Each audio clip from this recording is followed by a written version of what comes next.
Politik itu dianggap hanya untuk orang yang mampu. Politik itu hanya untuk tokoh. Politik itu hanya banyak hal lah, anak pejabat atau segala macam. Sementara kita buruh, orang tidak mampu, masa nggak boleh berpolitik?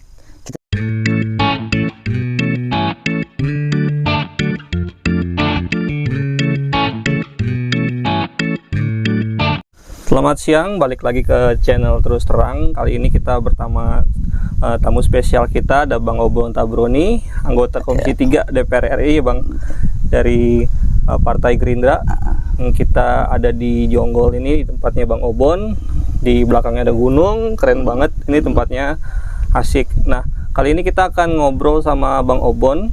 Kita akan membahas banyak hal, termasuk sejarah awal Bang Obon bisa masuk ke gerakan buruh ini sampai sekarang bisa menjadi wakil rakyat DPR RI dari Partai Gerindra. Selamat siang Bang Obon. Ya, selamat siang. Assalamukum warahmatullahi wabarakatuh. Waalaikumsalam warahmatullahi wabarakatuh. Apa kabar nih Bang? Alhamdulillah sehat. Kebetulan juga kan suasananya nyaman, sejuk, gitu, sehat terus. Lagi hari libur gini ya, menikmati hari libur ya. Sekarang lagi sibuk apa Bang? Sibuk pertama saya di Komisi 3 itu terkait dengan hukum. Kita lagi coba fokus terhadap persoalan di masyarakat, terutama di Kabupaten Bekasi. Adanya indikasi banyaknya anak-anak kita ini yang terjun ke dalam dunia kejahatan. Nah, saya coba diskusi, ternyata salah satu faktor penyebabnya di mana-mana itu sangat mudah anak-anak kita mendapatkan obat-obat tramadol contoh dan eksimer. Nah, kita kerjasama dengan kepolisian, kemarin ada kalau nggak salah 12 tempat sudah dilakukan pengamanan. 12 lokasi ya, 12 lokasi yang menjual obat-obatan terlarang. Betul. Nah, kita simpan itu buat nanti Bang.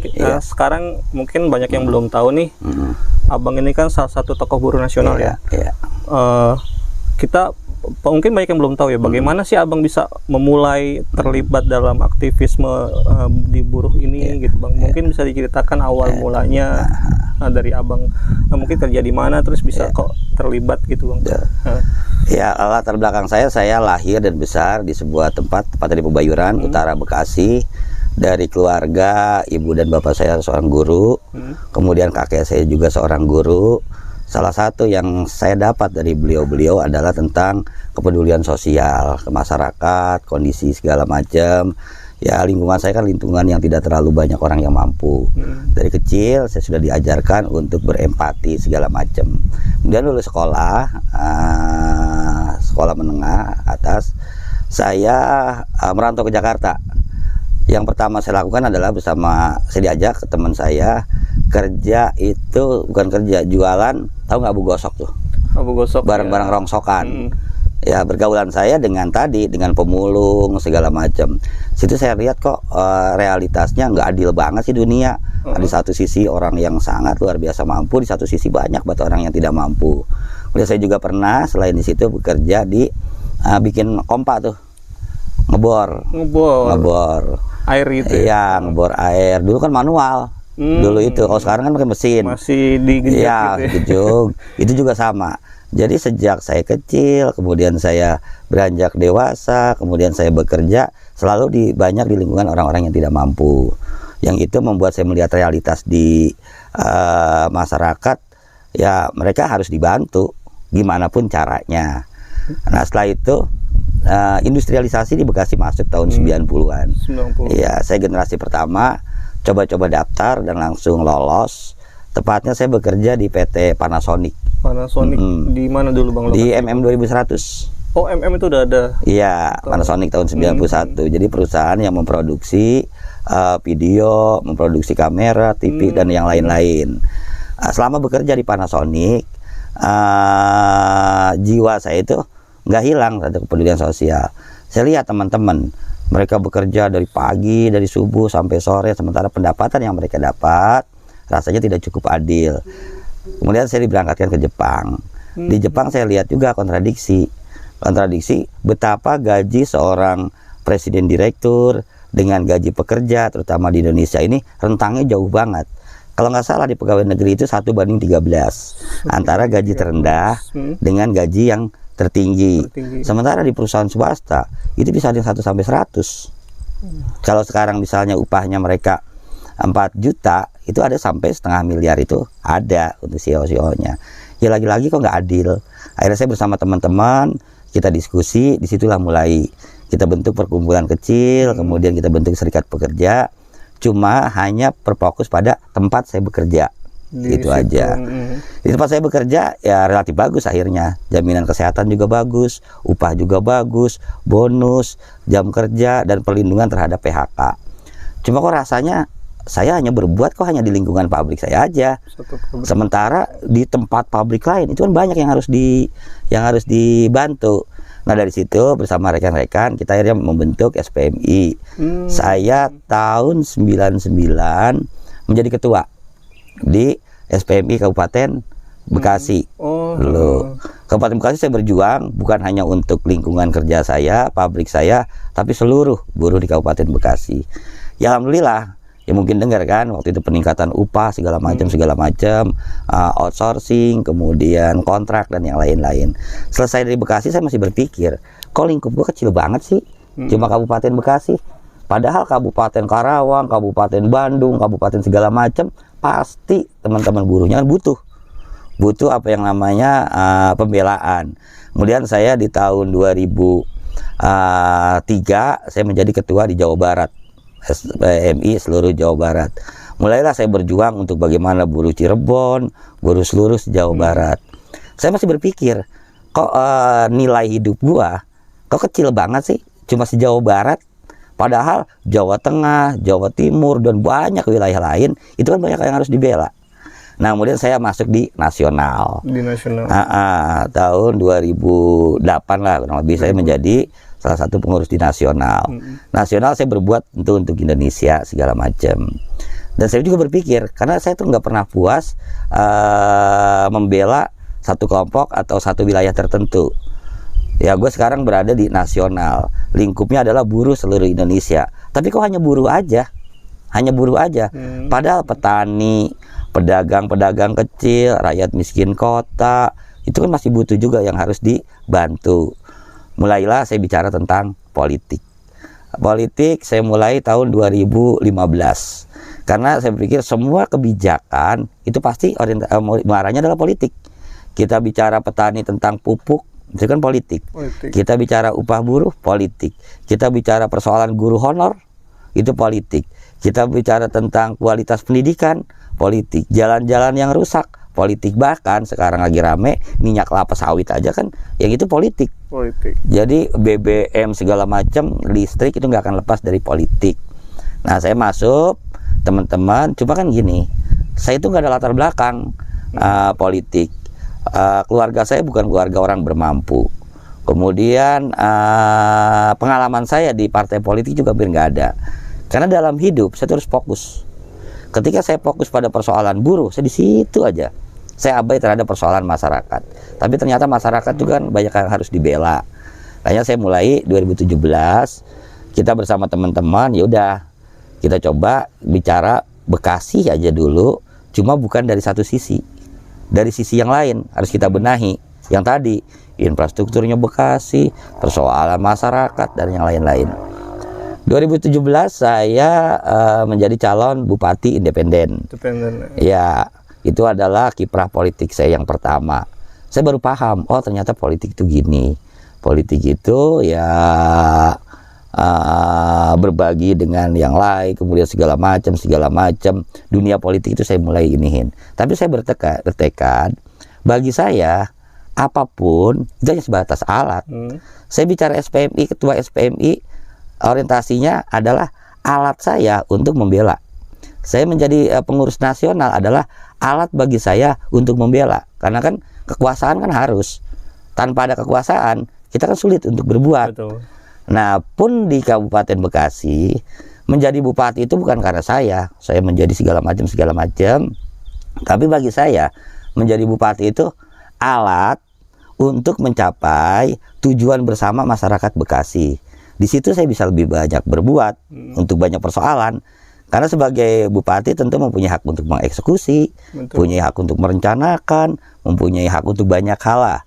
Saya masuk bukan karena tadi Obon pengen gengsi, Obon pengen berharta, Obon pengen segala macam, tapi orientasi saya seberapa banyak hidup saya itu bermanfaat untuk orang banyak gitu.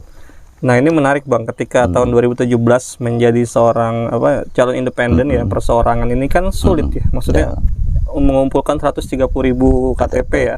Iya. Apa sih yang dulu membuat Abang begitu yakin maju dari jalur independen gitu? Dengan segala persyaratan yang mungkin terlihat berat ya di atas kertas gitu. Saya juga punya cita-cita kan mendobrak banyak isu-isu terkait dengan politik. Misalnya politik itu dianggap kotor, politik itu dianggap hanya untuk orang yang mampu, politik itu hanya untuk tokoh, politik itu hanya banyak hal, anak pejabat atau segala macam. Sementara kita buruh, orang tidak mampu, masa nggak boleh berpolitik? Kita juga punya hak kan? Kita punya hak. Ya karena saya masuk dalam partai yang sudah ada, itu kan sulit. Orang akan tanya, Obon itu siapa? Dia akan lihat bagaimana latar belakangnya, dia akan lihat banyak hal, kemampuan materi saya yang memang tidak cukup untuk itu. Yang kedua, saya ingin merubah paradigma masyarakat bahwa meskipun kita orang nggak mampu, meskipun kita orang bukan anak segala macam, kita bisa kok sepanjang kita sungguh-sungguh. Jangan ada, wah saya kan Bang cuma ini segala macam, saya cuma ustadz maaf yang ada di kampung-kampung, masa saya mau merubah. Banyak orang yang mau berubah, mau melakukan perubahan, tapi terkendala, saya kan nggak mampu Bang segala macam. Nah itu saya mau rubah paradigma itu, bahwa kalau kita sungguh-sungguh kita bisa. Nah cara yang paling demokrasi kan memberikan ruang lewat jalur independen. Di jalur independen saya bisa lebih bebas berekspresi, kemudian saya turun langsung ke masyarakat. Selama ini kan orang berpikir politik itu uang, politik itu harus identik dengan kita bagi-bagi segala macam.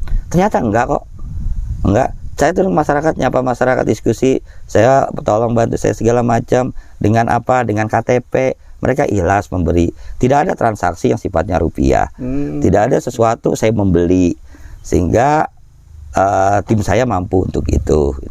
Dan di situ kan artinya Abang ketika itu berhasil mengumpulkan lebih ya dari 130.000 ya, nggak cuma dari buruh, tetapi cuma dari masyarakat ya. Iya. Nah, lawan Abang ketika itu kan cukup berat ya. Pertama incumbent, kedua juga mantan bupati nih. Dan di politik itu kita nggak bisa menafikan bahwa ada political cost ya. Nah itu gimana Bang dulu sebagai calon independen yang tidak ada dukungan partai, dari mana Abang bisa bergerak itu bisa dapat 200.000 suara ya Bang ya, posisi ketiga dalam pilkada itu. Jadi politik saya lebih kepada politik kebersamaan. Kemudian saya mengusung pada persoalan-persoalan masyarakat. Inilah persoalan kita bersama. Yuk kita bareng-bareng nyelesain persoalan ini. Nggak mungkin saya sendiri. Caranya ya tadi menjadi bupati segala macam. Ternyata masyarakat merindukan hal yang sifatnya alternatif. Saya turun ke masyarakat, oke Bang. Mereka itu tadi memberikan KTP bukan hanya semata KTP. Saya hadir dalam pertemuan. Mereka nyiapin kopi sendiri. Mereka siapin makan sendiri. Mereka siapin segala macam sendiri. Bahkan saya sering hadir di satu wilayah, pulang itu diongkosin. Bang, saya tahu Abang nggak ini udah ngopi segala macam. Ini bantu untuk beli banner. Ini bantu untuk beli kaos sendiri segala macam. Karena mereka lihat kita bisa berubah kok, asal bareng-bareng. Masih banyak, saya selalu optimis, dimanapun orang-orang yang punya keinginan untuk melakukan perubahan, tapi mereka belum tahu caranya ini gimana, dengan siapa. Nah yang gitu-gitu kita kumpulin, kita kasih pemahaman segala macam. Ya tadi faktanya saya mendapatkan kepercayaan dari masyarakat lebih dari 200.000, dan tentu kepercayaan itu harus saya jaga. Makanya sampai sekarang komunikasi saya dengan relawan, komunikasi saya dengan masyarakat terjaga. Hubungannya sekarang itu bukan lagi hubungan antara seorang pemilih dengan calon bupati. Hubungannya adalah lebih pada personal. Saya dengan tokoh-tokoh lebih pada personal. Udah kayak saudara deh, udah kayak saudara. Dan saat itu 200.000 suara itu, apakah itu yang membuat Abang pede buat jadi seorang calon DPR RI dulu 2019? Nah setelah itu kita diskusi lagi pasca 2017. Kita mau ngapain? Ya karena kan saya bilang tadi bahwa saya itu dalam berpolitik bukan personal tapi komunal, bareng-bareng. Ada ide, Bang, udah kabupaten aja, Bang, udah provinsi aja caleg di DPRD, atau Bang udah di pusat, atau Bang DPRD, DPD, atau Bang ya udah aja lah iniin ke, bahkan ada ini udah gubernur aja. Itu banyak usul. Banyak. Ada juga yang bilang udahlah, ternyata politik itu begini. Ternyata kita tanpa ada ini kita bakal kalah segala macam. Udahlah Bang Obon diburu aja udah tetap. Ada juga yang bilang ya kalau cuma hanya diburu aja, persoalan yang diselesaikan kan persoalan hanya buruh aja. Tapi kalau ini kan lebih banyak persoalan. Dari situ kita diskusi-diskusi, oke, kita ambil keputusan. Bismillah, saya mendatangi Partai Gerindra untuk berharap Partai Gerindra itu bisa menjadikan Partai Gerindra itu ide-ide saya segala macam bisa masuk lewat Partai Gerindra, dan kebetulan juga Partai Gerindra sangat welcome. Akhirnya kita diskusi banyak hal, kemudian saya masuk menjadi salah satu kandidat dan bertarung di pemilu 2019. Alhamdulillah saya lolos. Jadi salah satu alasan Abang memilih Gerindra itu karena mereka mengakomodir gitu, Bang. Ya, selain itu kan banyak partai. Yang paling penting bagi saya adalah satu, partainya nasionalis. Iya, karena tadi latar belakang saya kan beragam. Ada latar belakang dari sisi keagamaan, ada dari sisi macam-macam lah, macam-macam. Kemudian juga banyak hal yang kita pertimbangkan. Kemudian yang kedua, selama ini kiprahnya ya saya lihat, saya perhatikan tuh bagaimana tentang isu-isu, tentang persoalan-persoalan yang ada. Gerindra cukup respon terhadap persoalan dari masyarakat. Kemudian dan yang ketiga, ya sejak pemilu 2000 berapa Pak Prabowo itu, saya sudah menjadi bagian dari timnya beliau. Berarti kan 2014 ya. 2014 saya pernah menjadi juru kampanye, tapi sifatnya lokal dan sifatnya komunitas aja. Saya tidak di partai, tapi saya menjadi bagian dari orang yang berharap agar Pak Prabowo bisa membuat Indonesia lebih maju. Saya pilih waktu itu Partai Gerindra. Akhirnya menjatuhkan hati ke Gerindra. Betul. Nah, di DPR RI ini Abang kan awalnya masuk ke komisi yang berkaitan dengan tenaga kerja ya. Yang sesuai yang Abang inginkan waktu itu. Kemudian berpindah ke komisi lain, sampai traveling lah ya Abang ya, ke 10, ke 6, sempat ke 3 sekarang ya. Itu gimana kalau Abang sebagai anggota DPR kan dipindah-pindah, udah lepas ke dari tenaga kerja yang sebenarnya memang pakemnya Abang gitu. Iya. Jadi selama saya di Komisi 9 ada beberapa hal yang tentu yang saya bisa perjuangkan terkait dengan EDABU. Itu berdampak hampir sekitar 6 juta orang loh. EDABU yang kita bisa selamatkan. Kemudian itu terkait kesehatan, begitu juga pada persoalan-persoalan buruh dan yang lain-lain. Partai menugaskan saya untuk pindah ke komisi yang lain. Saya berpikir bahwa meskipun saya tidak berada di komisi tersebut, kan tidak harus perjuangan itu kan tidak harus di situ kita bisa.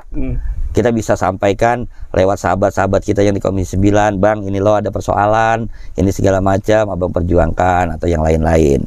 Kemudian saya pindah masuk dalam di BUMN, Komisi 6. Saya bisa menjadi lebih tahu, belajar gimana sih manajemen BUMN itu. Kemudian saya pindah di Komisi 10. Saya banyak belajar tentang bagaimana persoalan pendidikan, persoalan tentang kurikulum, sarana dan prasarana, soalan tentang manajemen, keuangan dari pendidikan, banyak hal isu-isu pendidikan termasuk olahraga. Kemudian saya masuk 3, saya belajar banyak tentang persoalan keamanan dan yang lain-lain, termasuk kan bukan hanya belajar, mengeksekusi. Dampaknya sekarang bagi saya, ketika saya pindah komisi-komisi yang ada, yang sudah 4 komisi tadi, saya menjadi lebih paham, nggak hanya persoalan buruh dan kesehatan. Pemahaman saya tentang banyak hal, infrastruktur tentang BUMN segala macam, bisa menjadi lebih tahu. Dan itu bagi saya sangat mensyukuri itu. Sangat mensyukuri. Dan saya bisa lebih banyak berbuat untuk banyak hal. Bukan hanya tadi buruh aja. Sekarang saya di Komisi 3, saya lagi coba membenahi persoalan tentang narkotika. Iya, atau hal-hal yang lain lah. Itu sangat luar biasa. Artinya bagi saya di banyak pindahkan saya itu membuat saya menjadi lebih tahu banyak hal dan menjadi lebih banyak teman, tentu kan banyak teman, selama komisi kan kita pasti ada proses interaksi, ada segala macam, dan itu penting banget bagi kehidupan saya itu. Artinya pindah komisi itu abang belajar banyak hal ya. Betul. Di bidang yang berbeda-beda. Betul, Ya. betul. Termasuk di 3 ini abang sekarang kan lagi fokus narkotika ya. Betul. Sepertinya tadi di awal ya bang ya. Kemarin di Bekasi 12 toko diamankan jual pil kepada anak muda itu ya. Iya. Nah, kalau abang lihat seberapa gawat sih bang penjualan obat-obatan terlarang itu ya sebagai anggota Komisi 3? Iya. Karena kan mempengaruhi perilaku mereka ya dalam bertindak kriminal juga ya. Ya pertama gini kan, kenapa ini menjadi hal yang konsen dan serius bagi saya? Obat tersebut dijualnya murah banget. Oh. Hanya dengan saya coba beli, itu hanya dengan 20.000. Satu apa namanya tuh? Bukan satu saset. Satu strip kali ya. Satu strip. Iya, itu 20.000, itu obat kalau nggak salah isinya 10. Dan dengan harga 20.000, anak-anak SD kan bisa membeli. Patungan 5.000, 5.000, mereka bisa beli. Yang kedua, didapatnya mudah. Kalau obat-obat yang lain kan misalnya ya sabu atau apa, itu susah. Susah, jaringannya itu susah buat anak-anak kecil. Tapi itu kan dengan dia dapat ke toko, lihat di segala macam ciri-ciri tokonya, misalnya ada ini kosmetik, ada segala macam, itu mereka mudah ada. Kemudian yang ketiga dampaknya adalah tren, terutama di Kabupaten Bekasi, tingkat kejahatan pembegalan meningkat. Iya. Ya bisa tahu data ada. Kemudian yang kedua, usia pelaku itu cenderung lebih muda. Lebih muda. Dulu usia-usia 20-an, 17-an, kemarin malah usia 14 tahun. Belasan ya. Iya, datang ke saya dari keluarga yang baik-baik. Bang Obon, ini anak saya gini. Banyak masukan, masuk segala macam. Nah, ini kan tentang masa depan bangsa kan. Nah, karena dari persoalan itu akhirnya saya konsen dan saya bersyukur kepolisian dalam ini Polres Metro Kabupaten Bekasi merespon itu semua. Kasih masukan, ini loh Pak dampaknya. Ini kan Tramadol sama Eximor pintu masuk untuk kejahatan yang lebih besar lagi kan. Dari sini mereka akan editif kan, mereka akan ini misalnya ke sabu kah, ganja kah, atau apa kan bisa itu bang, obat-obat yang lebih gawat lagi. Nah sebelum itu masuk kita potong kalau nggak salah berapa pelaku kan di itu diamankan, barang buktinya juga ribuan tuh yang kemarin hasil itu. Dan bukan hanya kemarin, tentu kedepannya kan proses ini harus kita awasi bareng-bareng, karena kan proses ini narkoba nggak bisa sesaat, nggak bisa, dia harus berkelanjutan. Kemudian yang kedua saya baru paham, ternyata di Kabupaten Bekasi nggak ada BNNK. Nggak ada. BNNK. Iya. Badan Nasional Narkotika Kabupaten. Ada BNN. Di Kabupaten Karawang ada. Di kota Bekasi ada. Kita Kabupaten Bekasi adalah daerah yang potensi. Pemakainya, pengedarnya, bahkan mungkin transit. Tempat transit. Iya, ya mungkin kan. Tapi lembaga yang sangat penting ini sampai sekarang kan nggak ada. BNNK itu fungsinya apa? Ya perang melawan narkoba, war to drugs itu kan harus berkelanjutan, harus kelanjutan. Nah itu juga menjadi sebuah prioritas. Gitu. Kalau kita balik ke obat terlarang tadi bang, mudah didapat itu artinya dijual di mana bang? Indikasi yang saya lihat sebenarnya kan gini, obat itu mestinya kan ada yang bilang bang kenapa pabriknya nggak ditutup? Obat itu sih di pabriknya sih legal untuk penyakit tertentu. Apa itu ayan, kejang-kejang dan banyak hal dengan obat itu. Persoalannya muncul adalah ketika obat itu yang harusnya untuk ayan dan yang lain-lain dijual bebas tanpa izin, tanpa di obat itu resep dokternya, pengawasannya, yang lain-lain. Nah di situ persoalannya lebih kepada distribusinya, bukan produsennya. Ya produsen kan bikin obat aja. Jadi memang itu dijual sebenarnya ya. Dijual. Cuma persoalannya kok anak kecil tanpa resep dokter dia bisa beli gitu. Nah kita balik ke BNNK bang. Banyak orang mengkritik itu tugasnya cuma sosialisasi gitu BNNK itu. Kalau menurut abang sendiri BNNK itu vital nggak sih bang dalam pemberantasan atau narkoba ini? Ya sangat penting. Sebenarnya kan bukan hanya pada persoalan sosialisasi itu menjadi bagian dari tugas-tugas yang lain. Dan sosialisasi saya rasa itu vital banget. Dia bisa masuk ke sekolah. Kemarin ya contoh gampang, ketika saya bicara di ibu-ibu, ini loh obat begini-begini. Ketika bicara di kalangan petani, kalangan segala macam, mereka banyak nggak paham. Bahkan termasuk guru-guru aja, itu banyak yang nggak paham. Itu obat itu bisa dimanfaatkan. Karena mereka nggak tahu nih, ada di kantong anak kita atau di kantong muridnya bilang, oh ini obat flu. Karena dia nggak tahu, kan bisa terjadi. Nah, karena sosialisasi terhadap obat-obatan apa yang masalah, dampaknya gimana, cara pencegahannya gimana, segala macam, justru di situ. Jadi bukan hanya pada persoalan nangkap bandar, itu penting, ada lembaga yang lebih itu kan, ya kepolisian di sana dan yang lain-lain. Tapi sesungguhnya sosialisasi kepada masyarakat, anak-anak kita itu nggak kalah jauh, nggak kalah pentingnya terhadap itu tadi, pencegahan kan. Berarti sosialisasi itu perannya sangat penting ya betul. dalam penyalahgunaan itu ya Bang, yang menghentikan ya termasuk. Nah, sekarang mungkin lebih menarik Bang, Kabupaten Bekasi secara keseluruhan nih Bang. Kalau Abang lihat nih masalah yang ada kan ya yang kita tahu banjir, infrastruktur yang banyak belum terbangun, tenaga kerja. Nah, kalau menurut Abang sebagai mantan calon bupati dulu ya dan sekarang anggota RI, apakah masalah itu masih ada atau masalah apa aja yang sebenarnya perlu dibenahi di Bekasi ini? Ya banyak lah, misal gini kan, banjir baik Kabupaten Bekasi sekarang itu bukan lagi anomali. Dulu itu kita mengenal istilah banjir 5 tahunan, ada banjir 10 tahunan. Sekarang itu hampir bisa dipastikan setiap tahun itu pasti banjir. Sungai di Bekasi kan ada 9 sungai yang sering potensi banjir, dari mulai Citarum, kemudian Sadang, Cilema Abang, Kali Cikarang dan banyak hal.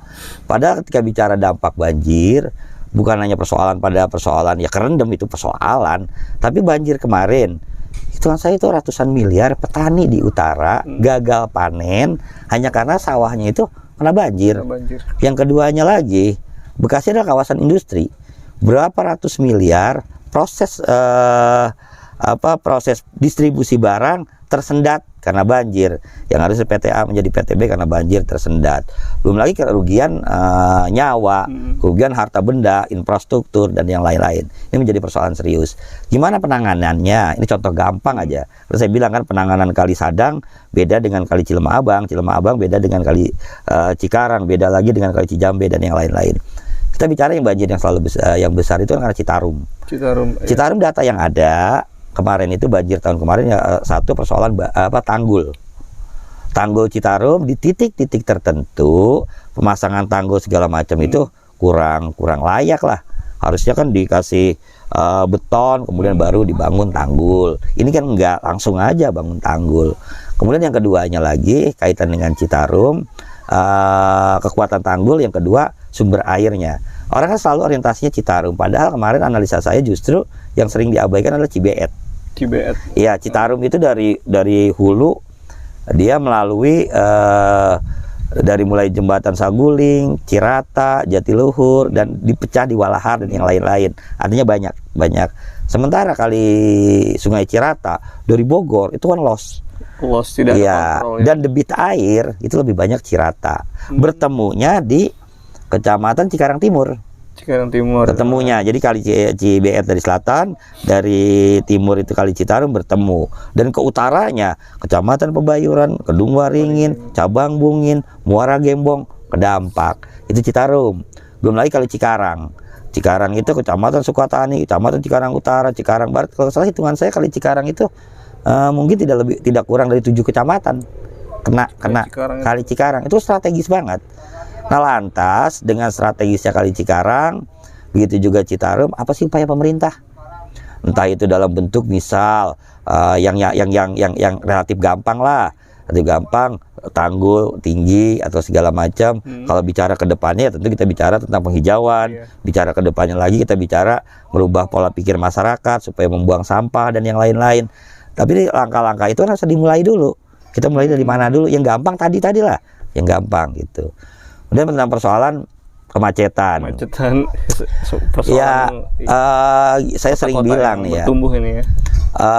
Bekasi itu kita berbandingkan dengan Kerawang lah.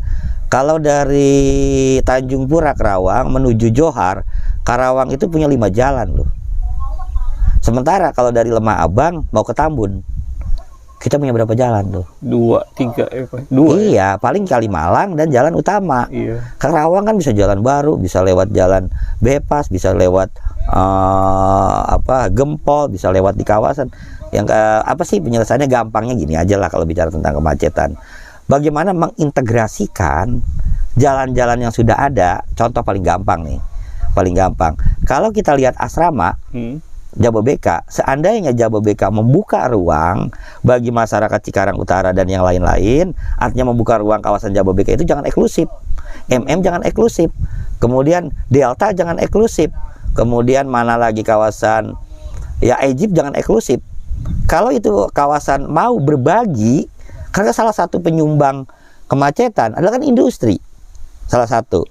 Kenapa saya bilang jangan eksklusif? Contoh tadi Jababeka. Kalau dari asrama dibikin jalan, Asrama terus Brigif itu. asrama Brigif, ya sekarang kan terpentok. Masuk ke kawasan Jababeka, waktunya terbatas, akses jalannya mentok. Sehingga perumahan Cikarang Barat, dia mau ke Egypt, dia bisa langsung bablas ke sana. Mengurangi jalan di jalan industri atau di Setu. Seandainya MM mau berbagi, membuka jalan Setu dengan Serang, itu kan udah mepet dengan kawasan MM. Iya. Kemacetan di selatan bisa dikurangi. Atau Delta, Kitik atau apa kawasan G, saya lupa tuh. Kalau dari Serang baru ada jalanan yang jalan layang, seandainya diperuntukkan untuk masyarakat, itu juga bisa mengurangi kemacetan. Iya, jadi kawasan jangan eksklusif, harus berbagi juga dengan membuka akses jalan. Ada yang bilang faktor keamanan. Terus sekarang juga begitu, biasa kok. Bicara itu kan pabrik kan pasti mereka punya pengamanan sendiri, punya security sendiri itu. Jadi mengintegrasikan antar kawasan polanya. Kemudian pola yang lain, seingat saya di Bekasi itu hampir nggak ada akses jalan baru. Yang ada adalah bicara tentang jalan dibagusin, ditinggiin, kan gitu Bang tuh. Iya, dicor. Boleh nggak, harus jalan itu harus dicor, harus diperbaiki. Tapi yang paling penting sebenarnya kan bukannya itu, harus ada akses jalan baru. Contoh yang paling gampang, hari ini kalau kita bicara pilar antar Sukatani dengan Pilar, bejibun perumahan baru sampai Karangbahagia sampai Sukatani. Pertanyaannya lantas, mereka lewat mana? Kalau mau ke Cikarang atau mau ke Jababeka atau lewat mana? Pilar semua rata-rata. Pilar semua. Kemacetan hari ini sampai ke jalan Cagak, 2-3 tahun ke depan bisa-bisa sampai Sasak Hitam. Macetnya. Iya, karena kan aksesnya situ semua tuh. Iya. Situ semua. Kenapa nggak kita pikirin ini jalan yang udah ada, ya belok lah, bebas yang tembus ke Cibitung lewat CBL. Kan bisa. Belok lah ke kiri, tembus GCC. Belok lah kemana, sehingga jangan bertumpuk semua di Cikarang Kota. Ya. Lebih kecilnya lagi di Pilar. Pasti nggak usah dihitung juga Bang, Rodit. Itu contoh. Yang kedua lagi contoh selatan. Orang selatan itu teriak-teriak loh. Jalan akses antara Lipo sampai ke Cibarusah. Itu jalanan Bang, udah kecelakaan tinggi. Betul. Terus ya nggak usah cerita deh. Tidak kunjung dilebarkan. Nggak kunjung dilebarkan. Mana lagi Setu. Udah. Kalau kita eja satu-satu ngomongin jalan aja seharian, apalagi pendidikan. Kita Bekasi dengan 3 jutaan penduduk, anak-anak muda yang sangat luar biasa, kita nggak punya sekolah negeri, nggak punya universitas negeri. Ya lagi-lagi kita kalah dengan Karawang kan. Padahal universitas terbaik di Bekasi Presiden University. Ya dari sisi biaya kan susah untuk tidak terjangkau. Iya, tidak terjangkau. Kenapa kita nggak mulai, jangan bicara tentang universitas yang besar-besar dulu lah, kita mulai dengan yang levelannya misalnya Politeknik manufaktur, karena Bekasi kan kawasan industri, atau Politeknik perminyakan, di utara Bekasi kan banyak minyak, atau Politeknik perikanan, ada Politeknik apalah, kita mulai dari situ, itu punya pemerintah segala macam, sehingga biaya menjadi lebih murah, kualitas menjadi lebih bagus. Persoalan lain banyak lah, persoalan tentang UKM atau yang lain-lain. Masih banyak ya Bang, ya masih banyak PR pokoknya untuk betul. Bekasi. Nah, banyak orang bertanya nih Bang, Bang Obon nanti 2024 kira-kira maju nggak sih sebagai calon bupati lagi nih nanti. Nah, saya ketemu langsung sama Abang nih. Iya. Saya mau dengar jawaban Abang langsung gimana, Bang? Jadi kalau bicara tentang personal, lebih banyak itu dari bupati kemudian menjadi DPR. Iya. Karena kan ketika bicara DPR kewenangannya menjadi lebih luas, segala macam. Bukan tentang gengsi ya. Tapi kalau bicara tentang persoalan di masyarakat, di mana kan DPR itu fungsinya lebih pada legislatif, fungsi anggaran, fungsi kontrol. Sementara fungsi untuk mengeksekusi itu kan adanya di eksekutif. Sementara kalau bupati dalam levelan kabupaten pun dia punya hak untuk mengeksekusi banyak persoalan-persoalan yang ada. Tadi saya bilang, saya itu jabatan yang ada itu bukan tujuan secara personal. Saya lebih kepada manfaat saya akan lebih banyak di mana. Kalau ternyata hitung-hitungannya saya lebih banyak bermanfaat di sebagai bupati, meskipun lingkupnya kabupaten tapi bisa mengeksekusi banyak hal, saya tentu akan berada di situ. Kalau ternyata manfaat saya lebih banyak di DPR dengan persoalan yang lebih besar Indonesia, saya akan berada di DPR. Jadi lebih kepada bagi saya jabatan apapun yang saya bilang tadi, track record saya, sejarah saya adalah semua jabatan yang saya pegang adalah bagaimana bermanfaatnya untuk orang banyak gitu. Ya tadi apakah bupati itu menjadi segala macam kan harus didiskusikan dulu, Bang. Dan prosesnya kan masih banyak. Tapi kalau saya lihat sih kayaknya bukan gregetan ya. Apa ya? Ya kita punya anggaran besar loh. Betul, 6 triliun. 6 triliun. Kita punya sumber daya manusia hebat. Kita punya segala macam, kok begini gitu. Masyarakat ngomong, "Bang gini. Bang gini, Abang turun aja segala macam, Abang ini aja." Dia bilang nanti dulu lah, semua kan ada aturan. Semua ada mekanismenya gitu.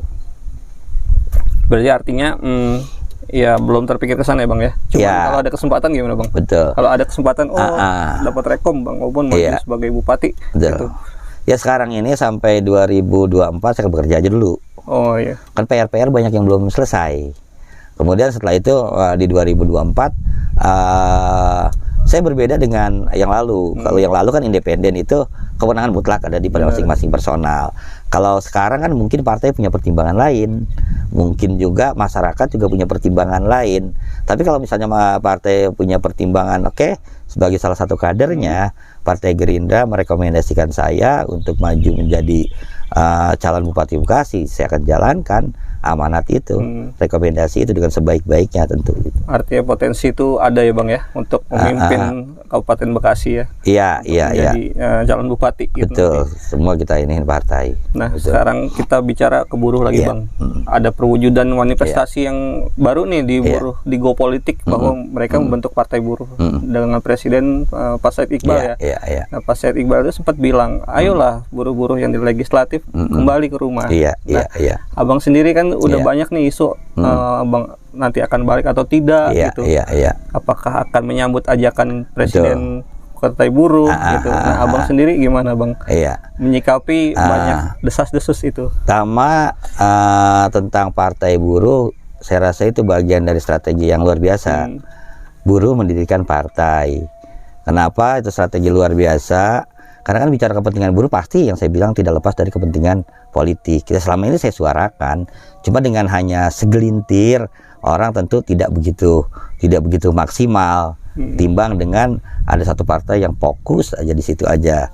Nah, keberanian untuk kemauan untuk itu ya perlu kita apresiasi. Apalagi hak mendirikan partai itu kan semua hak warga negara kan.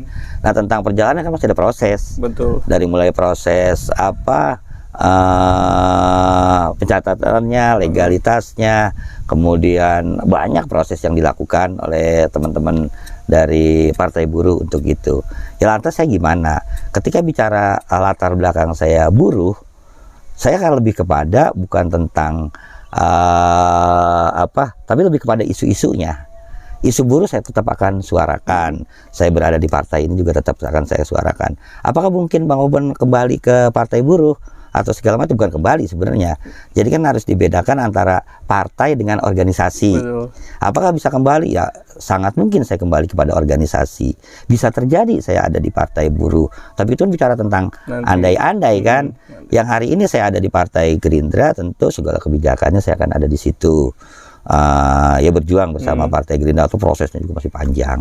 Masih 2 tahun lagi Bang ya. Masih 2 Berarti tahun masih lagi. fokus bekerja buat masyarakat. Betul. Ya di Komisi 3. Iya. Oke, nggak terasa kita udah ngobrol sama Bang Obon nih Bang ya, sharing banyak hal tadi tentang Kabupaten Bekasi, perburuhan ya Iya, Bang ya, iya. di kerja di Komisi 3-nya, dan bagaimana Bang Obon bisa jadi aktivis buruh dari awal tadi kan, seperti yang diceritakan bahwa Bang Obon ini kakeknya, orang tuanya itu adalah guru semua, dan kerap juga awal-awal masa di Jakarta ya Bang ya, berteman, hidup dengan Iya. orang-orang di kalangan bawah ya. Betul, betul. Kemudian melihat kesenjangan sosial yang ada di Indonesia ini, kemudian tergerak untuk berbuat lebih banyak. Terima kasih telah menonton siaran ini bersama Terus Terang. Lain kali kita ketemu dengan narasumber yang lainnya. Terus Terang, ngobrol asik, santai, dan belak-belakan. Terima kasih. Assalamualaikum warahmatullahi wabarakatuh. Terima kasih Bang. Waalaikumsalam warahmatullahi wabarakatuh.